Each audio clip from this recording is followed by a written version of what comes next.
अस्सलामुअलैकुम। Android development के लिए हम एंड्रॉयड स्टूडियो सीख रहे हैं और ये उसकी 5वीं वीडियो है। इस वीडियो में हम ये देखेंगे कि हमने ऐप में ऑप्शंस मेन्यू कैसे लगाना है।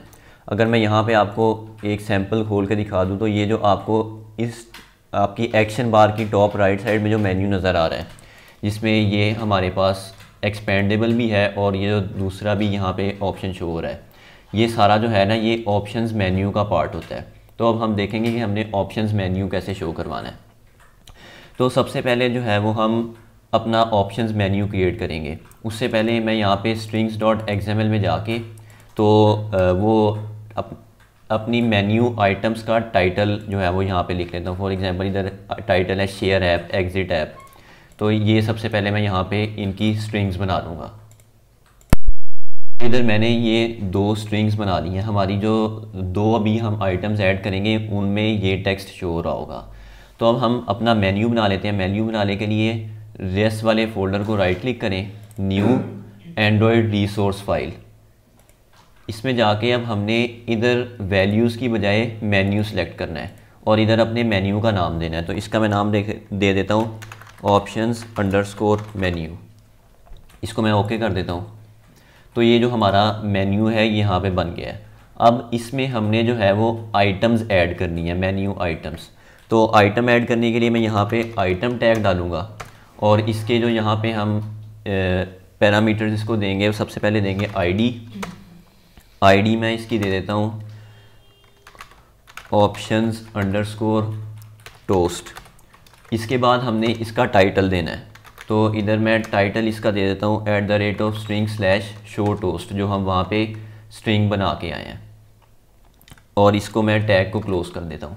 इसी तरह मैं यहाँ पे एक और आइटम भी बना लेता हूँ जो होगी एग्जिट ऐप, और ये एग्जिट ऐप के लिए भी मैंने आइटम जो है वो बना लिया है। इसकी आईडी सेट कर लिया और इसका टाइटल सेट कर लिया। अब हमने इसको अपनी ऐप में जो है वो शो करवाना है। तो उसके लिए मैं अपनी मेन एक्टिविटी में आता हूँ और यहाँ पे मैं एक मेथड ओवरराइड करूँगा। अब याद रखें कि मेन एक्टिविटी में हमने जो है वो इस क्लास को एक्सटेंड किया हुआ है और इस क्लास ने भी कुछ क्लासेस को एक्सटेंड किया होगा। तो वहाँ पे जो मेथड्स मौजूद हैं हम यहाँ पे उनको ओवरराइड कर सकते हैं। तो एक मेथड होता है जिसको हम कहते हैं ऑन क्रिएट ऑप्शंस मेन्यू। वो तब कॉल होता है जब ऑप्शंस मेन्यू क्रिएट होना होता है। तो मैं यहाँ पे लिख देता हूँ ऑन क्रिएट ऑप्शंस मेन्यू। तो मुझे यहाँ पे शो हो गया, इसको मैं यहाँ पे एंटर करूँगा तो ये यहाँ पे ओवरराइड हो जाएगा। अब यहाँ पे जो है वो हमने अपना मेन्यू एक्सपेंड करना है। तो इसमें ये जो बाय डिफ़ॉल्ट कोड लिखा हुआ था इसको मैं यहाँ पे डिलीट कर देता हूँ और इधर मैं अपना जो मेन्यू है उसको एक्सपेंड करूँगा। तो उसके लिए मैं यहाँ पे लिखूँगा गेट मेन्यू इन्फ्लेटर। ये इससे हमारे पास मेन्यू इन्फ्लेट करने वाला जो ऑब्जेक्ट है वो आ जाएगा और इस पर मैं कॉल करूँगा डॉट इन्फ्लेट, और इधर जो है वो हमने अपनी इस options_menu.xml फाइल का जो है वो पास देना है। तो इधर मैं लिखूँगा r.menu.options_menu, और दूसरी चीज़ जो मैंने इसको पास करनी है वो ये मेन्यू आइटम है कि हमने इस XML लेआउट को किस मेन्यू में एक्सपेंड करना है। तो वो यहाँ पे हमें इस फंक्शन की जो है वो पैरामीटर के तौर पे आया था, उसको मैंने यहाँ पे पास कर दिया है। अब चूँकि मेन्यू एक्सपेंड हो चुका है तो मैं यहाँ पे कर देता हूँ रिटर्न ट्रू। अभी ये सिर्फ जो है वो मेन्यू वहाँ पे शो हो जाएगा, एक्शंस हम बाद में डालना सीखेंगे। तो इसको मैं रन करके देख लेता हूँ। ऐप हमारे पास रन हो गई है और ये 3 डॉट्स यहाँ पे शो हो गए हैं। अगर मैं इसको क्लिक करूँ तो ये हमारे पास मेन्यू है वो एक्सपेंड हो जाएगा। अब हमने ये देखना है कि अगर हमने इस बार पे कोई आइकन्स शो करवाने हो तो वो कैसे करवाने हैं। तो इसको मैं वापस ले जाता हूँ और सबसे पहले मैं एक आइकन क्रिएट करता हूँ। तो उसके लिए मैं यहाँ पे रिसोर्सेज पे राइट क्लिक करूँगा, न्यू वेक्टर एसेट। ये जो वेक्टर्स है ना, ये बाय डिफ़ॉल्ट एंड्रॉयड स्टूडियो में आइकन्स मौजूद हैं जिनको हम जिनको हम यूज़ कर सकते हैं। तो ये क्लिप आर्ट पे मैं क्लिक करता हूँ और यहाँ पे मैं कोई भी जो है आइकन है वो सिलेक्ट कर लेता हूँ। फॉर एग्जांपल मैं ये सिलेक्ट कर लेता हूँ। इसका जो मैं नाम है वो रख लेता हूँ। तो इसका मैंने यहाँ पे इसका नाम चेंज कर लिया और इसका कलर जो है ना मैं वाइट कर देता हूँ, क्योंकि हमारी जो एक्शन बार है वो डार्क कलर की है तो उसके ऊपर वाइट जो है वो सही लगेगा। ये हो गया सारा कुछ और इसको मैं नेक्स्ट और फिनिश।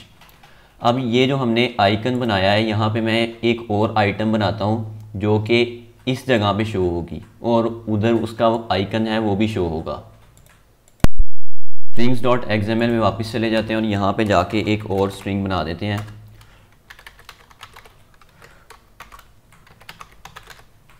यहाँ पे मैंने एक और स्ट्रिंग बना लिया है। अब मैं यहाँ पे वापस आता हूँ अपना options_menu.xml में और इधर मैं एक आइटम क्रिएट करता हूँ। तो इधर मैं वही लिखूँगा आइटम, इसकी मैं आईडी दे दूँगा एक्शन। अब ये एक गुड प्रैक्टिस होती है कि आपके पास जो भी ऑप्शंस मेन्यू में आइटम्स हैं ना, उनकी जो आईडी है वो आप options_ इस तरह करके या फिर action_ करके जो है वो सिलेक्ट करें, क्योंकि वो फिर हमारे पास और भी कई मेन्यूज़ होते हैं तो वो चीज़ जो है वो फिर दूसरों के साथ मिक्स नहीं होती। यहाँ पे मैं इसका टाइटल भी रख लेता हूँ। अब यहाँ पे ये जो टाइटल है ये रखना ज़रूरी नहीं है, क्योंकि हमने इसको अपनी एक्शन बार पे आइकन शो करवाना है तो टाइटल उधर शो नहीं होगा। टाइटल सिर्फ तब शो होगा जब उसको कोई प्रेस करके बिल्कुल इस तरह जिस तरह ये मेरे पास ऐप है और अगर मैं इसको प्रेस करके रखूं तो फिर जो इसका टाइटल रखा हुआ था वो शो होगा। तो टाइटल सिर्फ हम इसलिए रख रहे हैं ताकि अगर यूज़र को सिर्फ आइकन से समझ ना आए कि ये ऑप्शन किस लिए है तो वो उसको प्रेस करके रखे तो उसको टाइटल शो हो जाए। अच्छा, हमने आईडी सेट कर ली, टाइटल सेट कर लिया। अब अगली चीज़ हमने इसका आइकन सेट करना है। तो उसके लिए मैं यहाँ पे लिखता हूँ आइकन और @drawable/IC एस्पेक्ट जो हमने आइकन बनाया था यहाँ पे। इसके बाद हमने इसमें ये भी फ्लैग देना है कि ये हमेशा जो है वो टाइटल बार पे शो हो। तो उसके लिए मैं यहाँ पे लिखूँगा शो एज एक्शन और इसको मैं कर दूँगा ऑलवेज। अगर मैं यहाँ पे आपको शो एज एक्शन में चेक करवाऊँ तो इधर हमारे पास ऑलवेज है, ऑलवेज में ये हमेशा शो होता है। अगर हम नेवर कर देंगे तो फिर ये नॉर्मल आइटम की तरह ही ड्रॉप डाउन मेन्यू में रहेगा। और इसके बाद हमारे पास जो ऑप्शन होती है वो होती है इफ़ रूम। अगर इसका मतलब ये है कि अगर इधर जगह कोई बची हो ना तो फिर शो हो जाए, वरना इस ड्रॉप डाउन में ही शो हो। तो इसको मैंने ऑलवेज करना है तो इसको मैं यहाँ पे कर देता हूँ ऑलवेज और इसको मैं यहाँ पे क्लोज़ कर देता हूँ स्टैक को। अब मैं अपनी ऐप को रन करके देख लेता हूँ तो ये जो हमारे पास आइकन है ये भी हमारी एक्शन बार में शो हो चुका होगा। आइकन वाली हमने ऑप्शंस आइटम लगाई थी वो यहाँ पे मेरे पास शो हो चुकी है और अगर इसको मैं क्लिक करके रखूँ तो इसका जो टेक्स्ट था वो भी यहाँ पे शो हो गया है। अब ये हमने देख लिया कि हमने मेन्यू डिस्प्ले कैसे करवाना है। अब ये देखना है कि जब हम किसी मेन्यू आइटम को क्लिक करेंगे तो उस पर हमने कोई एक्शन कैसे परफॉर्म करना है। तो उसके लिए मैं मेन एक्टिविटी में वापस आ जाता हूँ और यहाँ पे एक और मेथड होता है जो हमने ओवरराइड करना है, वो है ऑन ऑप्शंस आइटम सिलेक्टेड। तो उसके लिए मैं यहाँ पे लिखूँगा ऑन ऑप्शंस और ये मेरे पास पहले ही नंबर पे शो हो गया। इसको मैं एंटर करूँगा तो ये यहाँ पे जो है वो हमारे पास ओवरराइड हो गया है। इस कोड को मैं डिलीट कर देता हूँ और यहाँ पे अब हमने जो है वो अपनी चेक करना है कि कौन सी जो आइटम है वो क्लिक हुई है और उस हिसाब से कोई ऑपरेशन हमने परफॉर्म करना है। तो सबसे पहले हमने इस आइटम की जो है वो आईडी एक्सट्रैक्ट करनी है। तो उसके लिए मैं यहाँ पे लिखूँगा int id is equal to ये जो हमारे पास मेन्यू आइटम आई है इस फंक्शन के पैरामीटर के तौर पे item dot gate item ID. ठीक हो गया। अब जो भी आइटम सेलेक्ट हुई होगी ना ये उसकी आईडी आएगी। तो उसके लिए मैं यहाँ पे जो है वो स्विच स्टेटमेंट का इस्तेमाल कर लेता हूँ। तो यहाँ पे मैं लिखूँगा स्विच आईडी और उसके बाद इधर हम आ जाते हैं और पहला केस हम लिखते हैं।